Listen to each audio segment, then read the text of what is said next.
Often, we encounter integrals where one part of the function is the derivative of another. When dealing with definite integrals, we need a systematic way to simplify the expression while also accounting for the boundaries of integration. Substitution, or u-substitution, is the reverse of the chain rule.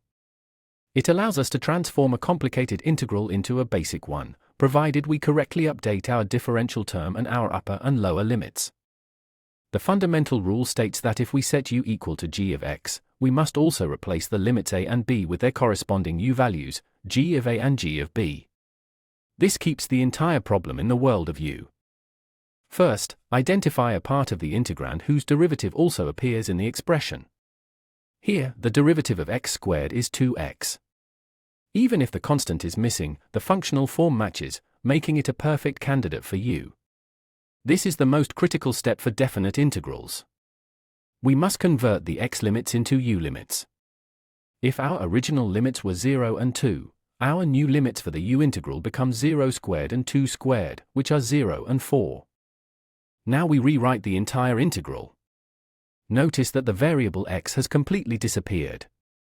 We are now integrating 1/2 e to the u with respect to u, from our new boundaries of 0 to 4. Let's solve this example. We see x squared plus 1 in the denominator. Its derivative, 2x, is conveniently in the numerator. This makes u equal to x squared plus 1, our ideal substitution. We must update our limits before proceeding. Plugging our lower limit x equals 1 into our u equation gives 2. Plugging our upper limit x equals 2 gives 5. Our new integral will span from 2 to 5. The integral of 1 over u is the natural log of the absolute value of u. Because we changed our limits, we do not need to substitute x back in. We can evaluate the result directly using our u limits. Evaluating at the boundaries, we get the natural log of 5 minus the natural log of 2. Using logarithm properties, this simplifies to the natural log of 5/2. This is our final numerical area under the curve. In this trigonometric example, let u equal cosine of x. The derivative is negative sine of x. Since we have positive sine of x in the integral, we will factor out a negative sign to account for the difference. Now for the limits. At x equals 0, u equals cosine of 0, which is 1. At x equals pi over 2, u equals cosine of pi over 2, which is 0. Notice the limits are now in descending order. We have the negative integral from 1 to 0 of u squared. We can use the negative sign to flip the limits back to a standard order from 0 to 1. This simplifies the final calculation significantly.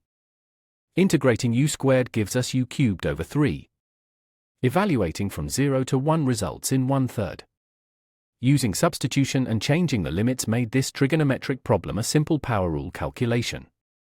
To summarize, always choose a u that simplifies the expression, find its differential, and most importantly, convert your x limits to u limits. This avoids the need to back substitute at the end.